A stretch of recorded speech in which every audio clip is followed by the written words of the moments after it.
morning. I gotta shake the cobwebs out. So, shall we get to work?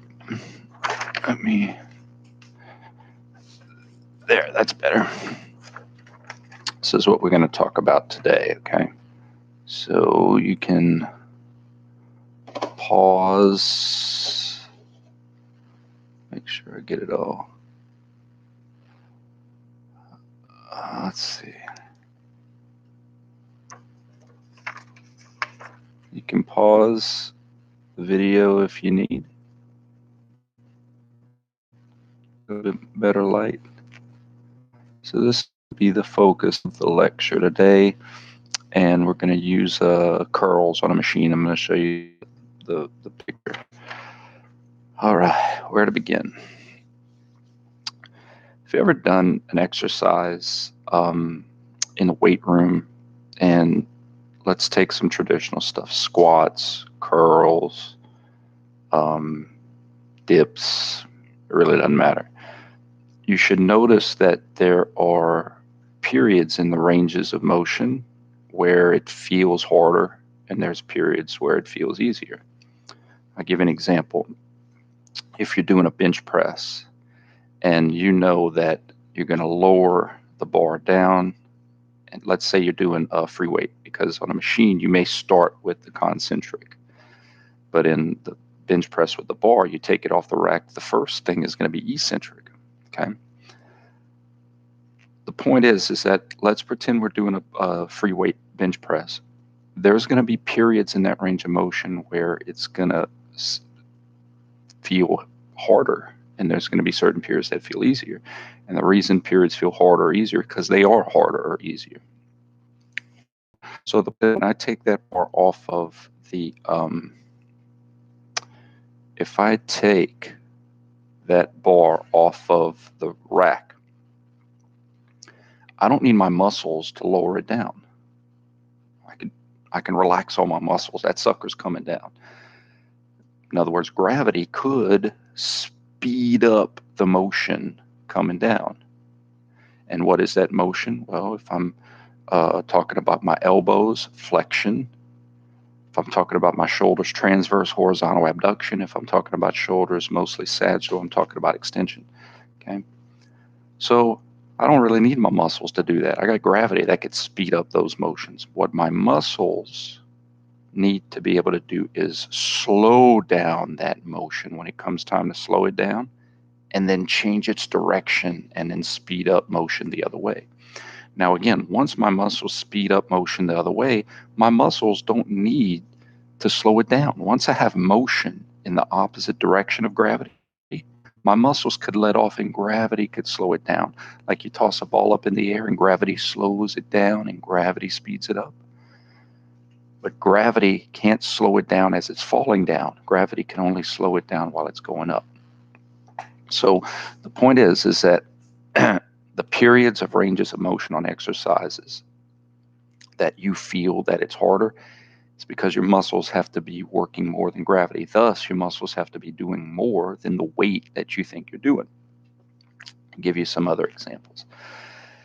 As a kid, you ever stepped on a scale and bounced on the scale and notice how the needle fluctuates from being more and less than your weight? Like you're bouncing on the scale and the needle's going, whoa, whoa, whoa. Your weight may be here, but the needle is going, whoa, whoa. That's because while you're bouncing on it up and down, that scale is being pushed on sometimes more than your weight, sometimes less than your weight, sometimes more, sometimes less. And that's why the needle is fluctuating between more and less. When you're pressing more than your weight, that's when your muscles have to slow you down and then speed you up. And then when you're at your highest point, gravity can slow you down and speed you up. It's kind of like a bungee. When someone's jumping with a bungee cord, the bungee cord slows you down as you go down, speeds you up as you go up. But once you have upward motion, the bungee cord doesn't slow you down as you go up. Gravity does. Gravity speeds you up, and then the bungee cord slows you and speeds. So there's this change off of who's slowing you down and speeding you up. then who's slowing you down and speed you up? And those are opposite things. So for today's lecture, we are going to use, let me pull up the picture. We are going to use this, okay? Pause it if you need, Google it on your cell phone device if you need, but we are going to use this example, okay? Now, the first thing I'm going to give you take note, is that for that machine curl, we're going to be identifying which muscles we're working because of why we need to work them. The machine is trying to extend my elbows. So what group of muscles do I need to work? Who do I need to call? Ghostbusters. I need my flexors. I need to use muscles that pull in the direction of flexion. Yes, the bicep is one of them, but there are others. So that's why in this class we don't just say bicep, we say the elbow flexors, and then we could say, oh, the bicep is one of those. Brachialis, brachioradialis, teres major, some others. So I'm going to be using my flexors. Now what I want you to notice is, well, let's go through all the stuff we should know by now.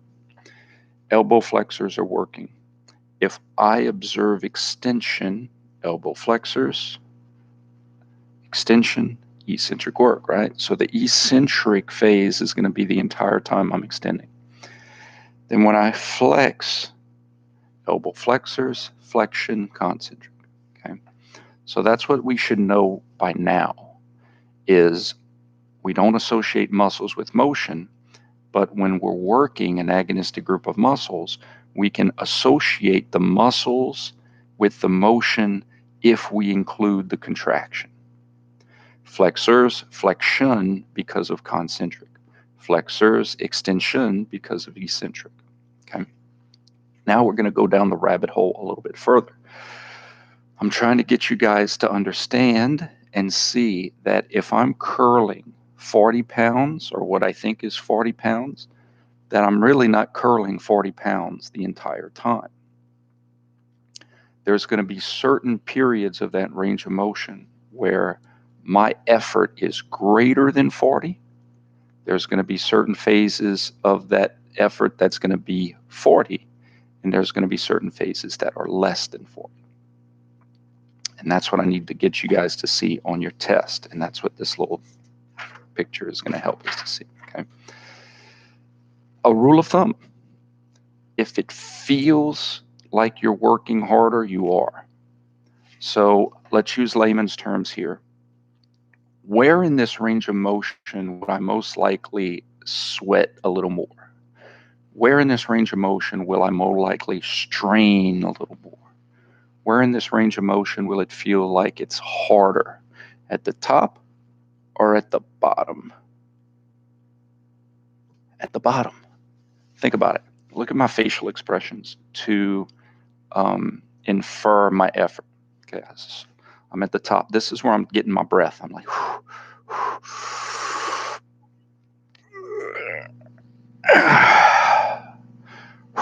let's say I'm on my last reps and I'm very tired. The top part is where I can kind of regroup.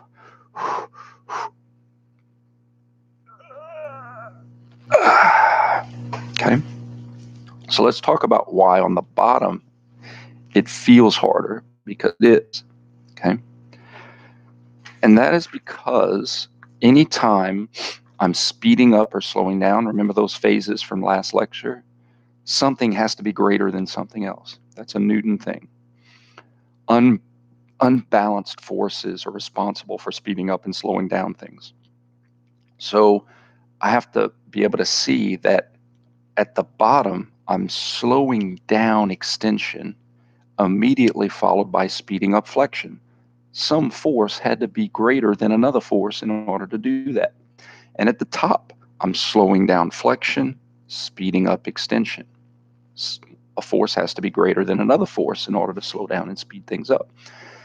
The only time they are balanced or equal, or one is not greater than the other, is when I have controlled speed, constant speed. Okay. So let's get back to my little chart. Okay. So on here, let's see. On here, I have arm curls. I want bicep curls. I don't like that. So that's the exercise that I showed you guys. Okay. All right. So let's go through the phases first. Right. We have concentric phase, eccentric phase.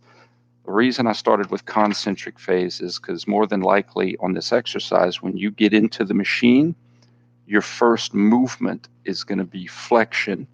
And because you're using your flexors, flexion, concentric work. Okay. So let's look at the different phases within the concentric work.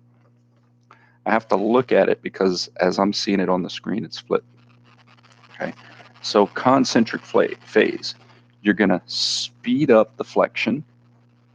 You're going to have constant speed of flexion, and then you're going to have slowing down of the flexion. Well, think of it like this. The weight isn't going to speed up your flexion. Like, in other words, if what is the external force trying to do? The external force would be trying to extend me. The weight isn't trying to flex me. So the only way that I am going to speed up the flexion is if my muscles work more than the weight. Whatever that weight is, 10 pounds, 20 pounds, 30 pounds, 40 pounds, whatever. Same thing with moving furniture. If the furniture isn't going to move itself, I have to push greater than the friction to get the furniture to speed up. Okay. So during the concentric phase, speeding up the flexion, my muscles have to be greater. But my muscles do not have to continue to be greater. That's the key. Once you get that furniture moving, it's not as hard to keep it moving because it already has momentum. It already has motion. So the point is that if your muscles kept being greater, you would keep speeding up. Think of it like that. If your muscles continued to be greater, you would continue to speed up. And that's not the case in exercises. Remember, we're emphasizing slow and controlled motion during exercises. So the point is that once you speed up the motion and you keep flexing at the same speed, now your muscles can be equal to the weight. They can tie. They don't have to continue to be greater. In undergraduate, I had a professor say that concentric work, muscles are working greater. Eccentric, muscles are working less. And then in graduate school, I learned that would go against Isaac Newton. In other words, in concentric, it's greater when you're speeding up. But if you keep something going the same speed, you have to work as a tie. Has to be the same. Again, if the muscles continued to be greater than the weight, you would keep speeding up. If you kept your foot on the accelerator, if you kept pushing more and more and more on the accelerator, you would keep speeding up. The only way to keep it going the same speed is to tie. And then the final phase is slowing down the flexion. Remember, this is all concentric, the first phase. Slowing down the flexion. Well, remember, muscles can only pull. My flexors can't push me to a stop. So how this is going to work is that when you toss the ball up in the air, gravity can slow the ball down, but only when the ball is moving up. Gravity can't slow the ball down when it's going down. Gravity can speed the ball up going down, but gravity can only slow the ball down as it goes up. So think about it. If I'm doing these curls, my arms are going up. So when it comes time to slow down the flexion, my muscles will choose. Remember, you can't make gravity be any more or less if you don't change mass. So my muscles will pull less. They will let off. They will let off. I didn't say turn off. They will let off. They will pull with less to allow gravity, to allow the weight to be greater. Your muscles choose to let the weight be greater so that the weight itself, gravity, can slow down the flexion. And you feel this. You feel that it's a lot easier to slow it down at the top because you're letting gravity do it for you. We could go back to the bench press. Hard, hard, hard, hard. But at the top, it gets easy. At the top, it gets easy. Why? Because when it comes time to slow down the weight, I can let off and let gravity do it. Okay? After the concentric phase, then we're going to have our eccentric phase. Flexors, extension, eccentric. But within that eccentric phase, we're going to have a speed up of extension, constant velocity of extension, slow down of extension. Let's see who would be working greater than who. Speed up extension. Muscles will continue to be less than the weight. Why? Because gravity can speed up the extension, but you know what can't? My flexors can't push me into extension, right? They can only pull. Important to note, if my muscles, let's say I wanted to hold this position up here and I'm tying, I choose to tie. If I continue to tie, it's never going to go anywhere. Something has to be greater than something else. And if my muscles wanted to be greater, I would flex again. So it should make sense that tie, it ain't going anywhere. Muscle greater, it would start to flex again. The only way to let it extend is for my muscles to pull less than the weight and let the weight be greater. The weight will speed up my extension. However, the flexors are still doing a job. They are working above resting tone. They are responsible for controlling the speed of which that extension happens. In other words, the flexors are controlling how much they let the weight speed them up. It's still a job. Just like if you're babysitting and you want to get the call to come back to babysit, and you're going to let the little kids beat you at tug of war, because if you always dominated them and made them cry, you probably wouldn't get the call to go back and work. So you're going to let them win. That's still a job. Your job is to let off. You could pull more, but you choose to pull less and let them win. Okay? So in the eccentrics, eccentric speed up, muscle less. Constant speed of extension, in other words, going at the same speed, there has to be a tie. You're actually doing the weight you think you're doing. So if you're curling 50 pounds, anytime there's constant speed, you're actually doing 50 pounds. And then slowing down extension. That's when life gets tough. Think about it. Slowing down the extension. That's when your face changes. That's when you're like, because your muscles are working more than the weight. Slowing down the extension, your muscles have to put on the brake to slow it down. Remember, slowing down the flexion, your muscles didn't have to put on the brake. Your muscles could just let off and let gravity slow it down.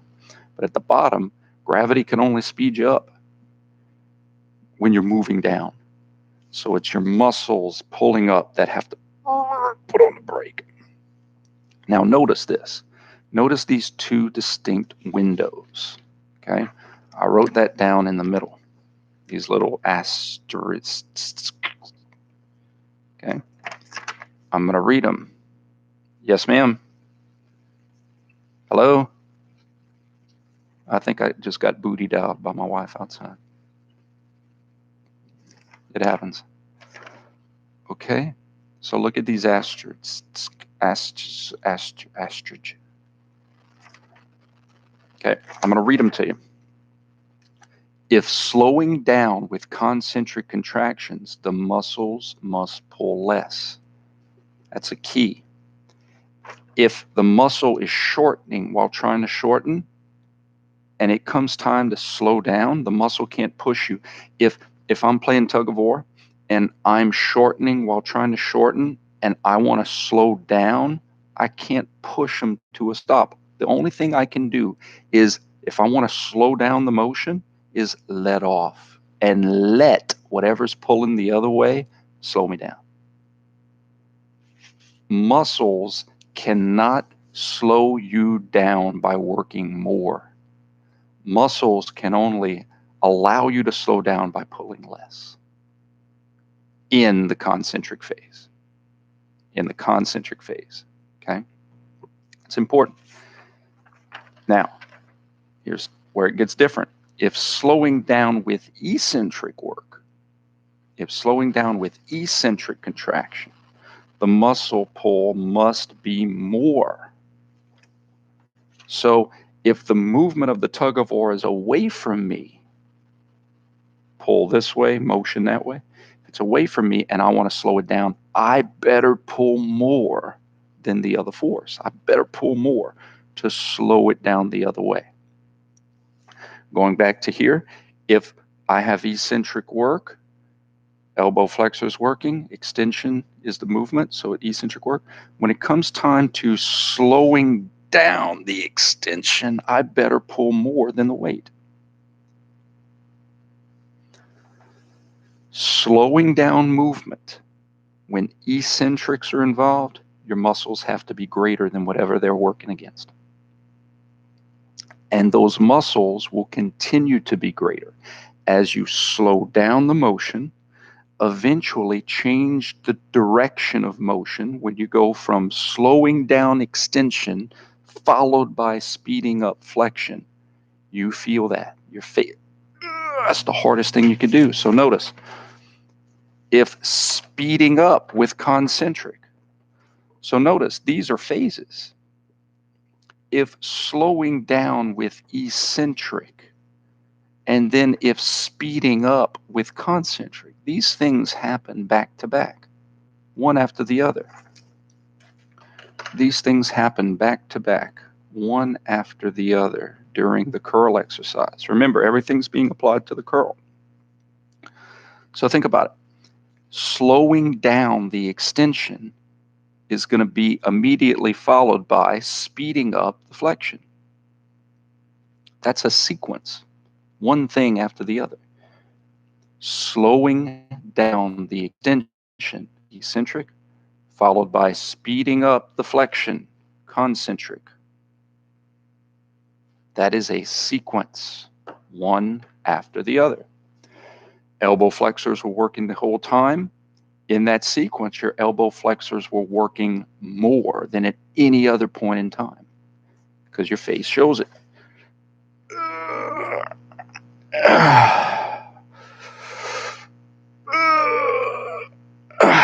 Right?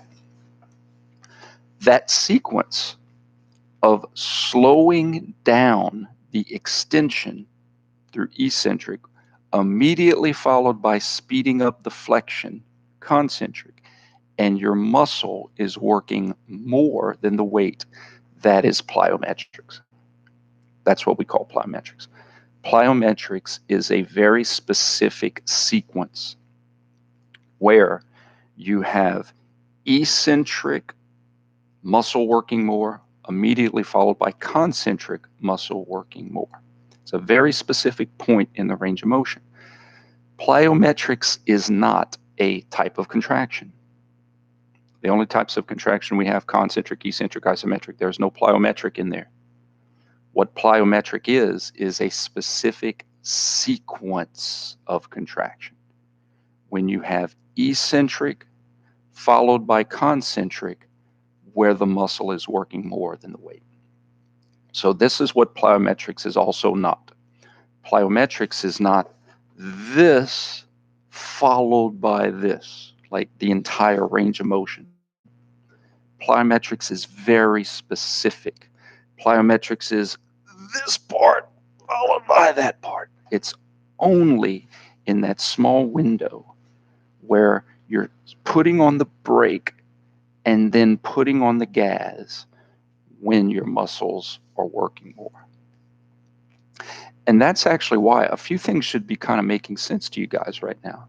That's why muscle damage, DOMS, delayed onset muscle soreness, sore muscles are associated with plyometrics, specifically when you're changing direction. You know, you think of box jumps and things where, let's say for our plantar flexors, you're doing box jumps and you're slowing down the dorsiflexion immediately followed by speeding up the plantar flexion, and your muscles are working more than your weight. It's very small windows.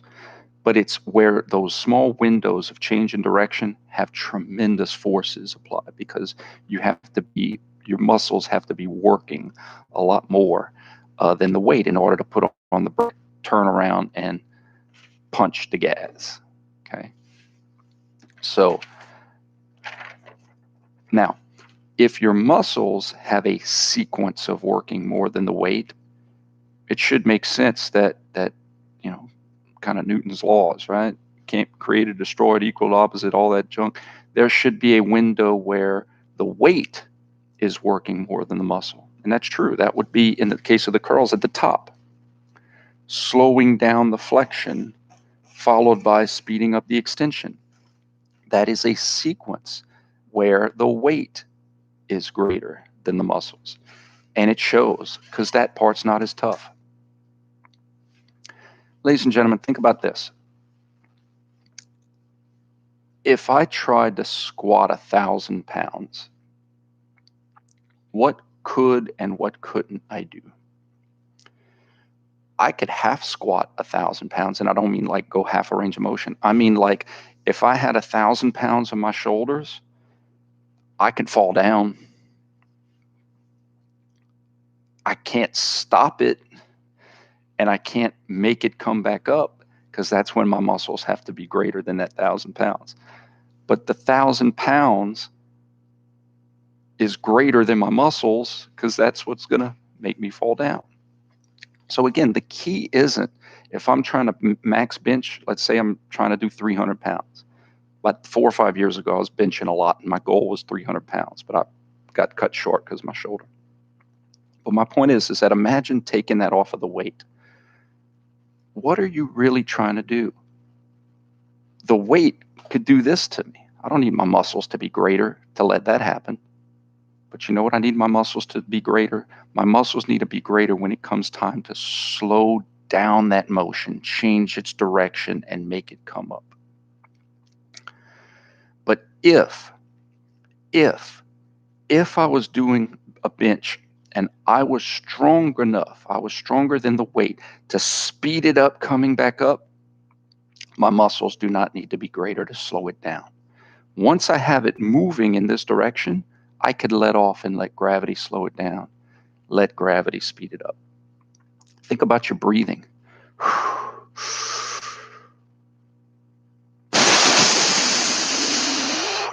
You're breathing out. You're contracting your core. You're tightening your sphincter muscles in order to get extra oomph to slow it down and then to speed up. That's your plyometric sequence. So on Wednesday, we're going to do a lot of different exercises where we look at plyometric sequences. Remember, plyometric sequence is a specific sequence of contraction. Eccentric followed by concentric. Specifically, eccentric slowing down motion immediately followed by concentric speeding up motion. Here's another way to look at it, by elimination. Slowing down motion concentrically, the muscle cannot be greater than the weight. It can't. Slowing down motion with concentric work, it's impossible for the muscle to be greater, because if the muscle was greater, you'd start speeding up again. Speeding up motion with eccentric work, the muscles cannot be working greater than the weight. For the same reasons. If the muscles tied or were greater, you'd have motion in the direction of the pull. If you have eccentric speeding up, the muscle has to let off and let the weight speed itself up. So again, I'm showing you what it cannot be. You cannot have slowing down because of concentric, and you cannot have speeding up because of eccentric. Basically, the stuff that's happening at this part of the range of motion. What you can have slowing down because of eccentric, brake, and you can have speeding up because of concentric. Do you see how those mirror each other? You cannot have slowing down because of concentric, And you cannot have speeding up because of eccentric. Well, you can't have where the muscle is greater. The only time the muscle is greater is down at this part, slowing down the extension, speeding up the flexion. That is your plyometric sequence of your muscles. The weights plyometric sequence is at the top, but weights aren't being lengthened or shortened because gravity isn't being lengthened or shortened, so that's irrelevant. Why is it important to know these things? Guys, muscles are angle dependent. What I mean by that is because of the little cilia that overlap, you only get about a 5-degree window, 10-degree total of adaptation at certain ranges of motion. That's why full ranges of motion very important. So my point is that if you understand that when I'm doing an exercise and there's periods of that exercise where my muscles are doing more, there's periods of that exercise where muscles are doing less, that has a natural tendency to create an imbalance in the muscles pull in two different ends of the ranges of motion. So you need to know that. There may be periods where you need to reposition people's bodies to do plyometric sequences in different positions in their motion is what I'm trying to get you to see. Where you may, based on the need, you may do these little impulses where you go down, you come up, you go down a little further, you come up, you go down a little further, you come up, you go down a little further, you go down a little further. Instead of doing like a big range of motion, you could do like little micro pulses where you are imparting different plyometric sequences throughout different positions. So that way you can get the muscle to work more here, more here, more here, more here, and not just working more down here. Does that make sense? Okay. The last analogy I'll give you is no more analogies. I think that's enough for today. So this is what I need you guys to look at, and I am going to do virtual office hours Wednesday where we can talk about the lecture. So this is what I mean by that is I'm going to wake up early, post Wednesday's lecture, and then at 7:30 in the morning, I'm going to do a YouTube live where you guys could come in and ask questions about today's lecture, about this lecture. Or if you wake up early and watch Wednesday, we could talk about that too. But that's my plan, is to do the lectures and then have YouTube live session where we can chat and talk, and I can answer clarification. Let's see, connection is unstable. Okay, today's confirmation word is Happy Easter. Say Happy Easter. No, I don't. You don't have to say Happy Easter. Today's confirmation word is watched. Not watched it. Just watched, and put a. Let's see what we can put today. Something silly. Put the number 1. Watched with the number 1. So not an exclamation point, just the number 1. Watched. And then put the number 1 after it.